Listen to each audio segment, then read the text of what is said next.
எங்க கதைய வேற தேவையில்லன்னு போற அந்த கதைய ஒரு ஆறு மச்சான் நேரம் வந்தா சூறு பண்ணாண்டா சீச்சி போங்கோ கண்டிப்பா வாங்குவீங்கோ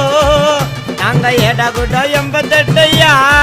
உங்கள ஆற விட்டு அச்சா விட்டையா அது வாய ஓடும் பள்ளிய படம் வைவதுங்க ஓட்ட படம் நேரா ஐயா நேரா அப்பா மோத வக்கில்ல பாரு ஐயா பாரு அண்ணா அவ்வளோ நக்கல நேரா ஐயா நேரா அப்பா மோத வக்கில்ல பாரு ஐயா பாரு அண்ணா அவ்வளோ நக்கல என்னத்த சொல்வேனங்க வெடிக்காத பட்டாசு நீங்க தண்ணி தெளிச்சு போன போது நோட்டாச்சு நாங்க முடி பண்ண மொக்க கதை வாண்டாட போங்க